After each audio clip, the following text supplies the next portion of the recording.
ब्राह्मणों को मैं जालिम कहता हूं और जालिम सेकुलर होता है, ऐसा आप लोग मानते हैं। मुझे तो बड़ी हैरानी होती है। और ये प्रोपोगंडा भी उनका है, जो जालिम है उन लोगों का प्रोपोगंडा है कि वो सेकुलर है।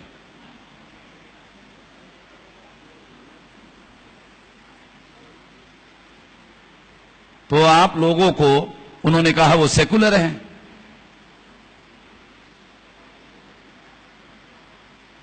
आप लोगों ने शेर को कभी शाकाहारी, ये शेर शाकाहारी है, ये मांसाहारी है, ऐसा फर्क किया? शेर शाकाहारी है, ये मांसाहारी है। ये मांसाहारी से ये हिंसा करेगा, इससे बचना चाहिए। शाकाहारी शेर का साथ देना चाहिए, सेकुलर हिंदू का साथ देना चाहिए। इसका मतलब शाकाहारी हिंदू का साथ देना चाहिए। यही बात है। आप लोगों ने शेरों को शाकाहारी और मांसाहारी में विभाजित किया।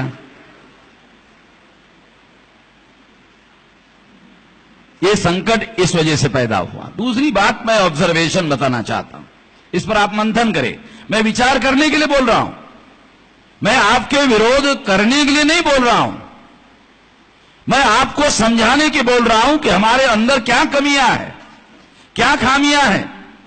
क्या जालिमों के साथ में खड़ा होना इस्लाम के अनुकूल है? क्या मजलूमों के विरोध में खड़ा होना इस्लाम के अनुकूल है? मैं तो इस्लाम का जितना स्टडी किया, मोहम्मद साहब की जिंदगी का, उन्होंने जो संघर्ष किया उसका जो स्टडी किया, उसके आधार पर कहता हूं कि वो तो सारे जिंदगी भर जो कुरान है, अल्लाह ताला का आदेश है और उस पर अमल करके मोहम्मद साहब ने किया, वो तो सारा का सारा मजलूमों के समर्थन में है। अगर वो सारा का सारा मजलूमों के समर्थन में है तो कुछ तो सबक है। आप अगर दूसरों से सबक नहीं सीखते तो मोहम्मद साहब की जिंदगी से सबक सीखने के लिए तो बहुत कुछ है। मैं नहीं कह रहा हूं कि मेरी बात को स्वीकार करो, मैं नहीं कह रहा हूं मेरी बात को मान लो, मोहम्मद साहब की तो मानो।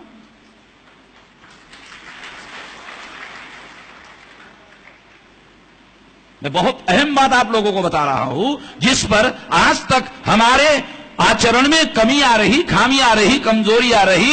ये इसलिए बता रहा हूं कि आपको मैं ब्लेम नहीं करना चाहता, मैं सुधार करने के लिए अपील कर रहा हूं। 100 साल पहले के जो मुस्लिम क़यादत करने वाले, लीडरशिप करने वाले लोग थे, वो इस बात को जानते थे।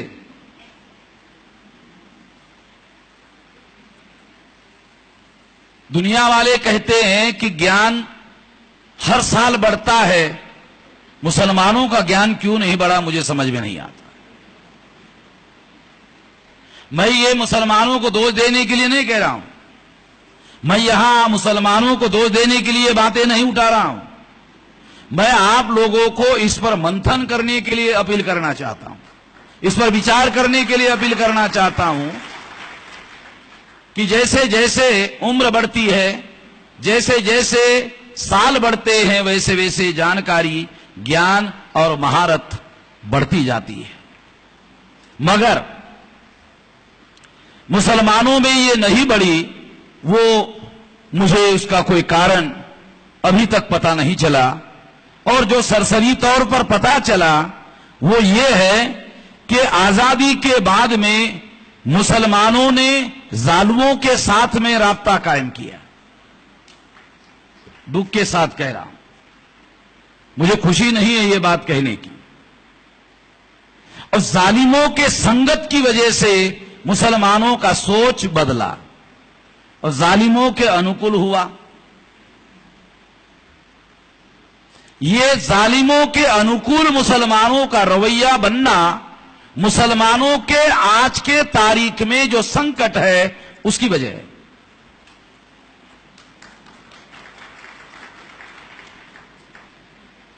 मैं जानता हूं मेरी बातें थोड़ी कड़वी होती है, मगर मेडिकल साइंस वालों ने गोलियां कड़वी क्यों बनाई मुझे पता नहीं है, मगर खाने से आराम जरूर होता है।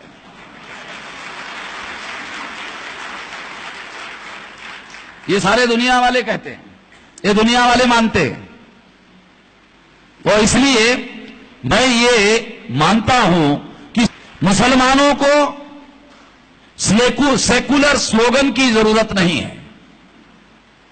मुसलमानों को secular slogan, secularism and the slogan of secularism, the difference between slogan of secularism and secularism समझ लो। सेकुलरिज्म एक बहुत अच्छा प्रिंसिपल है, बहुत अच्छा सिद्धांत है, मगर मैं ऐसे मानता हूं कि सेकुलरिज्म को भारत में परिवर्तन को रोकने के लिए इस्तेमाल किया जा रहा है। मैं मुसलमानों को आगाह करना चाहता हूं, बहुत मौलिक बात बता रहा हूं। सेकुलरिज्म को भारत का ब्राह्मण परिवर्तन रोकने के लिए हथियार के तौर पर इस्तेमाल कर रहा है, क्योंकि इस देश में एससी, एसटी, ओबीसी इन लोगों को सबसे ज्यादा परिवर्तन चाहिए, सबसे ज्यादा इन लोगों को परिवर्तन चाहिए। अगर आप एससी, एसटी, ओबीसी के लोगों को जो परिवर्तन चाहिए वो परिवर्तन के लिए आप खड़े हो जाओ, उनके समर्थन में, इंसाफ कायम करने के सिद्धांत में यह बात शामिल है। अगर आप परिवर्तन के, जिनको चाहिए एससी, एसटी, ओबीसी को, अगर उनके परिवर्तन के समर्थन में आप खड़े हो जाओ तो ब्राह्मण परिवर्तन के इस अभियान में एससी, एसटी, ओबीसी को मुसलमानों के विरोध में भड़काने में कामयाब नहीं होगा। ब्राह्मण मुसलमानों के घर पर जाकर फसाद करने वाला नहीं है, ब्राह्मण मुसलमानों के पास जाकर हत्या करने वाला नहीं है।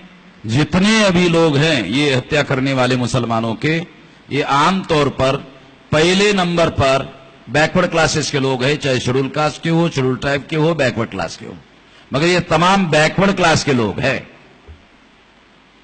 और प्राइवेट में ब्राह्मण लोग कहते भी होंगे कि ये जो मुसलमानों को मारा जा रहा है, काटा जा रहा है, हम थोड़ी कर रहे, वो तो बैकवर्ड लोग कर रहे हैं। बैकवर्डों को मुसलमानों के विरोध में वही भड़का रहे, और प्राइवेट में आपको ये भी बोल रहे होंगे हम थोड़ी कर रहे, ये तो बैकवर्ड लोग कर रहे।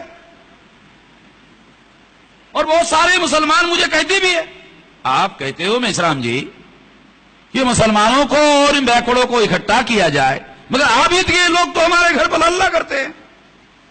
ये एससी, एसटी, ओबीसी के जो लोग हैं तो ये जाहिल लोग हैं, तो जाहिलों का तो इस्तेमाल होगा ना।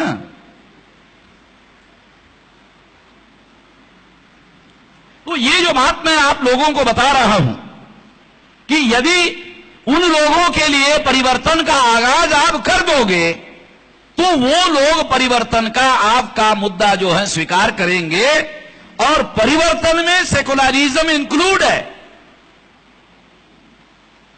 सेकुलरिज्म में परिवर्तन शामिल नहीं है। मैं मौलिक बात आप लोगों को बता रहा हूं नुमानी साहब, ये फंडामेंटल बात आपको बता रहा हूं। सेकुलरिज्म में परिवर्तन शामिल नहीं है, बल्कि सेकुलरिज्म का नाम लेकर मुसलमानों का ब्राह्मणों ने अपने समर्थन में साथ खड़ा किया और परिवर्तन को रोका।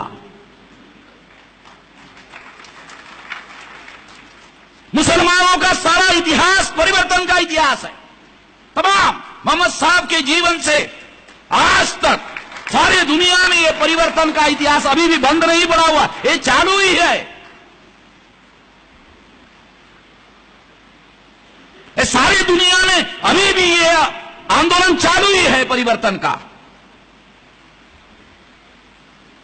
अगर ये आंदोलन परिवर्तन का है तो इन लोगों को सबसे ज्यादा परिवर्तन की जरूरत है, और इन लोगों को जिनको परिवर्तन की जरूरत है, अगर मुसलमान परिवर्तन के लिए उन लोगों का साथ देते हैं, ब्राह्मण SC ST OBC को मुसलमानों के विरोध में भड़काने में कामयाब नहीं होगा। उनके धर्म ग्रंथों ने उनको पाबंदी लगाई, वहां जाने के लिए वो गए। आपके धर्म ग्रंथों ने आपको आदेश दिया मजलूमों के पास जाओ।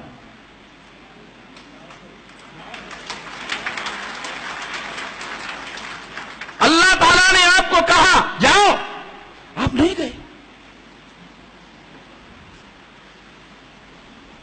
संकट की जो खतरे की घंटी है वो यहां है। आपको तो आदेश है, अल्लाह ताला का आदेश है, डिवाइन आदेश है। अगर आप अल्लाह ताला का ही आदेश नहीं मानोगे तो अल्लाह ताला आपको बख्श देगा? न यहां बख्शेगा न वहां। जब फैसले की घड़ी आएगी ना तब भी नहीं, तब भी आपको बख्शेगा नहीं। ध्यान रखो, यह आपकी जिम्मेदारी लगाई गई है। जो असल मोमिन है उसकी जिम्मेदारी है।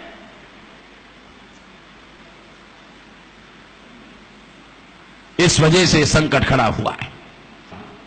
मैंने नोमानी साहब को भी कहा कि अगर हमारी कोई मदद चाहिए मुसलमानों के नए नौजवानों को कैडर बिल्डिंग करने के लिए, ये जो एकता फोरम है इसके लिए, उसके लिए भी मैं समय दूंगा। मैं ये कहने में यकीन नहीं करता कि मैं आपको नैतिक समर्थन दूंगा। नैतिक समर्थन का कोई मीनिंग नहीं होता है। मैं संगठित शक्ति से मदद करूंगा। हाँ, ये समझो। ये नहीं कि मैं नैतिक रूप से नुमानी साहब आपको समर्थन करूंगा। ये तो शब्दों का छल है, ये धोखा है। मैं ऐसी बात कहने वाला नहीं हूं। मैं संगठन शक्ति के साथ में, हम कमजोर हैं मगर हम अपने किरदार से कमजोर नहीं हैं। ध्यान रखो, संकट में हम खड़े होते हैं और दोस्तों की असली पहचान संकट में होती है। जब संकट आता है तब असली दोस्तों की पहचान होती है। और जो असली दोस्त जिनको आपने क्या कहा, वो केवल स्लोगन देते हैं सेकुलरिज्म का। वो संकट में आपके समर्थन में खड़े नहीं होते हैं। जब संकट आता है तो आपके समर्थन में सेकुलरिज्म पर भाषण शुरू कर देते हैं। इससे कुछ होने वाला नहीं है। इस तरह के स्लोगन ऑफ सेकुलरिज्म से कुछ होने वाला नहीं है। बात को समझना जरूरी है। ये विकल्प क्या है? क्या विकल्प है? ये मत समझना कि जो आरएसएस के ब्राह्मण हैं वही खतरनाक होते हैं। ब्राह्मण जो हैं, जिसके नाक पर मक्खी बैठती है, वो मक्खी जो उड़ाने लायक नहीं है वो भी खतरनाक होता है। तो इसलिए मैं ये बात कहना चाहता हूं कि ये इस वजह से हुआ क्योंकि मुसलमानों में आजादी के बाद में जो लीडरशिप थी, उन लीडरशिप के लोगों के द्वारा निश्चित रूप से कुछ कमियां, कुछ खामियां रही है, जिसकी वजह से ये सारी बातें हमारे सामने है। और ये बातें नहीं होती क्योंकि जो लीडरशिप होती है वो भविष्य में बहुत दूर तक देखती है और दूर तक देखकर निश्चित रूप से अपनी रणनीति बनाती है। हालात बदलते हैं तो दांवपेच बदलने पड़ते हैं, मकसद वही रहता है। मैं ऐसा मानता हूं कि इस बात के बारे में आपको गंभीरता से सोचना चाहिए और इसके लिए आपको पहल करना चाहिए। सिंपली इसको मानने से काम नहीं चलेगा, इस पर पहल करना होगा। पहल करने का मतलब है इस पर अमल करना होगा। अमल से ही किरदार बनता है, अमल से ही चरित्र का निर्माण होता है। यदि आप अमल नहीं करते हैं तो आपको किसी प्रकार के नतायज मिलने वाले नहीं है, रिजल्ट मिलने वाले नहीं है। अमल से मिलेंगे, अमल करना होगा।